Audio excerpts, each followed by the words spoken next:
میرے خیال میں بوڑھے عاشق میں 3 خوبیاں ایسی ہوتی ہیں جو کسی جوان میں ہو ہی نہیں سکتی۔ پہلی، بے ضرر و بے طلب ہوتا ہے۔ دوسری، باوفا ہوتا ہے۔ تیسری، جانتے بوجھتے جس شدت اور یکسوئی سے وہ باولا ہوتا ہے وہ کسی جوان کے بس کا روگ نہیں۔ ضمیر جعفری بولے، چوتھی خوبی تو آپ بھول ہی گئے، جلدی مر بھی جاتا ہے۔ سمجھدار آدمی نظر ہمیشہ نیچی اور نیت خراب رکھتا ہے۔ وہ زہر دے کے مارتی تو دنیا کی نظر میں آ جاتی۔ انداز قتل تو دیکھو، ہم سے شادی کر لی۔ ہمارے زمانے میں تربوز ایسے خریدا جاتا تھا جیسے آج کل شادی کی جاتی ہے، محض صورت دیکھ کر۔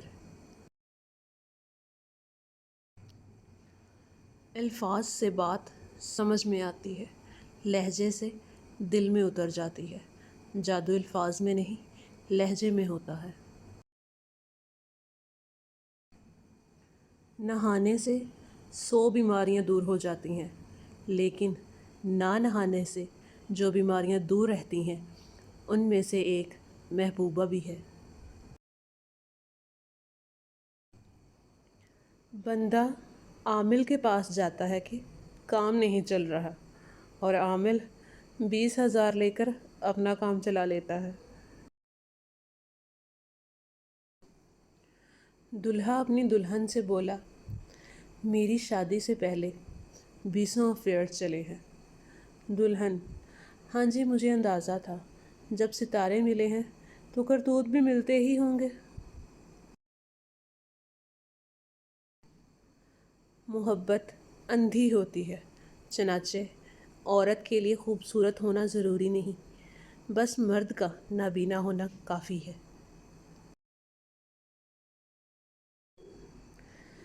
جس طرح آج کل کسی کی عمر یا تنخواہ دریافت کرنا بری بات سمجھی جاتی ہے، بالکل اسی طرح 20 سال بعد کسی کی ولدیت پوچھنا بد اخلاقی سمجھی جائے گی۔ افسوس! لہجہ لفظ کا ڈی این اے ہے، جس سے نظر کا فطور، نیت کا کھوٹ اور دل کا چور پکڑا جاتا ہے۔ جتنا زیادہ سوچو گے اتنی زیادہ اذیت میں رہو گے۔ یا تو اپنے آپ کو مضبوط کر لو یا مصروف کر لو۔ اندرون لاہور کی بعض گلیاں اتنی تنگ ہیں کہ اگر ایک طرف سے عورت آ رہی ہو اور دوسری جانب سے مرد تو درمیان میں صرف نکاح کی گنجائش بچتی ہے۔ بیوی سے عشقیہ گفتگو کرنا ایسے ہی ہے جیسے انسان خارش وہاں کرے جہاں ہو ہی نہ رہی ہو۔ عورتوں کا دل جیتنے میں عامل حضرات ڈاکٹروں سے زیادہ چالاک ہوتے ہیں۔ دل جیتنے کے لیے ان کا ایک جملہ کافی ہوتا ہے کہ آپ کو نظر لگی ہے۔